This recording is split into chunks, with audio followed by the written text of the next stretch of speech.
નમસ્કાર. ક્યારે વિચાર્યું છે કે જ્યારે આપણે કીબોર્ડ પર કોઈ બટન દબાવીએ છીએ ત્યારે કમ્પ્યુટરની અંદર ખરેખર શું થાય છે?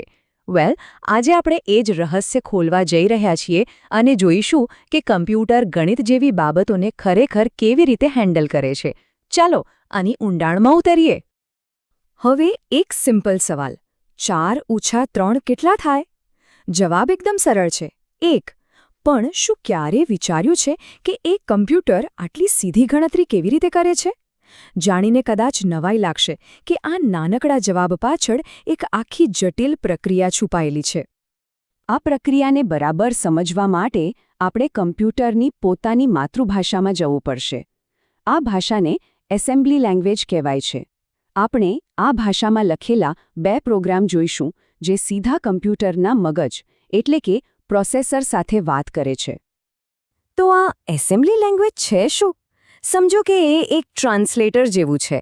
એ આપણી ભાષાના કમાન્ડ્સને કમ્પ્યુટરની પોતાની ભાષા એટલે કે વન્સ અને ઝીરોની ભાષામાં ફેરવે છે. એ એકદમ પાયાની ભાષા છે. ચાલો આપણા પહેલા પ્રોગ્રામ પર આવીએ. આ છે ને એક કોયડા જેવું છે. આપણે એક મોટી સંખ્યામાંથી બાદબાકી કરવાની છે, પણ પ્રોસેસર એ નાના મેનેજેબલ ટુકડાઓમાં જ કરી શકે છે.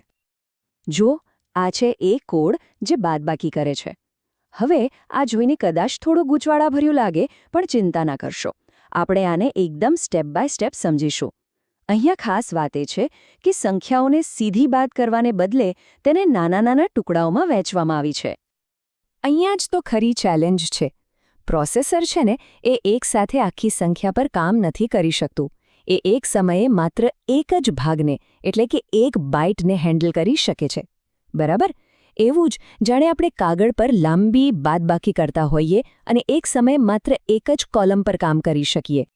તો ચાલો આખી પ્રોસેસની 4 સિમ્પલ સ્ટેપ્સમાં તોડી નાખીએ.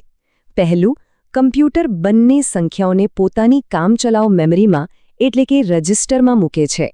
બીજું, એ સંખ્યાના છેલ્લા અંકોની બાદબાકી કરે છે.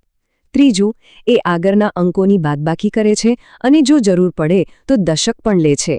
અને છેલ્લે ચોથા સ્ટેપમાં અંતિમ જવાબને સ્ટોર કરી દે છે. આખી પ્રક્રિયામાં એક કમાન્ડ છે મૂવ. એનું કામ બહુ સિમ્પલ છે. તે 44H અને 33H જેવી સંખ્યાઓને પ્રોસેસરના કામચલાઉ સ્ટોરેજમાં લોડ કરવાનું કામ કરે છે.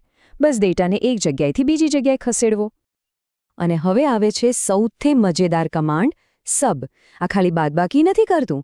યાદ છે આપણે સ્કૂલમાં ગણિતમાં દશક લેતા હતા? બસ આ કમાન્ડ એ જ કામ કરે છે. એ પાછલા સ્ટેપમાંથી કોઈ દશક લેવાયો છે કે નહીં એનો પણ હિસાબ રાખે છે. આ નાનકડી ડિટેલ જ આખી પ્રોસેસને સફળ બનાવે છે. ઓકે, તો બાદબાકી તો જોઈ, પણ હવે ગુણાકારની વાત કરીએ. અને અહીંયા સ્ટોરીમાં એકદમ ટ્વિસ્ટ છે. અહીં કમ્પ્યુટર જે રીતે કામ કરે છે એ જોઈને આશ્ચર્ય થશે. આ બીજો કોડ જુઓ. તરત જ ખબર પડી જાય છે કે આ પહેલાવાળા કરતાં કેટલો નાનો અને સિમ્પલ છે, નહીં? આ પ્રોગ્રામનો સુપરહીરો છે મલ એપ. કોઈ લાંબી પ્રોસેસ નહીં, કોઈ અલગ અલગ સ્ટેપ્સ નહીં. પ્રોસેસર પાસે આ કામ કરવા માટે એક બિલ્ટ ઇન શોર્ટકટ છે. બસ એક કમાન્ડ આપો અને ગુણાકાર થઈ ગયો. તો સવાલ એ છે કે આવું કેમ? કમ્પ્યુટર માટે એક કામ આટલું લાંબુ અને મહેનતવાળું અને બીજું કામ આટલું સહેલું અને ઝડપી કેમ છે? ચાલો આનું કારણ શોધીએ. આ સ્લાઇડ પર આખી વાતનો સાર છે. એક બાજુ બાદબાકી માટેનો લાંબો વાંકો ચૂકો રસ્તો છે જેમાં ઘણા સ્ટેપ્સ છે, અને બીજી બાજુ છે ગુણાકાર માટેનો સીધો સટ સુપરફાસ્ટ હાઈવે. આ બધાનું રહસ્ય એક શબ્દમાં છુપાયેલું છે: પ્રોસેસરનો ઇન્સ્ટ્રક્શન સેટ. તો આ ઇન્સ્ટ્રક્શન સેટ શું છે? એને પ્રોસેસરનું ટૂલબોક્સ સમજો. જ્યારે પ્રોસેસર ડિઝાઇન થાય છે ત્યારે એન્જિનિયરો નક્કી કરે છે કે આ બોક્સમાં કયા ખાસ ટૂલ્સ મૂકવા, જેમ કે ગુણાકાર કરવા માટેનું એક ખાસ મશીન, અને કયા કામો માટે સામાન્ય ટૂલ્સને જોડીને કામ ચલાવવું પડશે. આ જાણીતા કમ્પ્યુટર સાયન્ટિસ્ટ એડ્સગર ડિક્સ્ટ્રાનું અવતરણ અહીં બરાબર ફિટ થઈ છે. પ્રોગ્રામિંગની કળા એ જટિલતાને ગોઠવવાની કળા છે.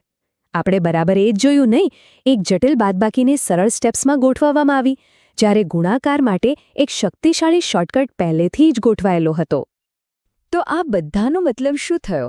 મતલબ એ છે કે જે વસ્તુ આપણને સ્ક્રીન પર એકદમ સિમ્પલ લાગે છે, જેમ કે કોઈ આઇકોન પર ક્લિક કરવો, એની પાછળ હકીકતમાં આવા નાના નાના કમાન્ડ્સનો એક આખો ડાન્સ ચાલી રહ્યો હોય છે. તો હવે પછી જ્યારે પણ કોઈ એપ વાપરો કે ગેમ રમો ત્યારે એકવાર વિચારજો, આની પાછળ એવા કેટલા અબજો નાના નાના કમાન્ડ્સ કામ કરી રહ્યા હશે જે આપણને દેખાતા પણ નથી. ટેકનોલોજીની આ અદૃશ્ય દુનિયા ખરેખર વિચારવા જેવી છે.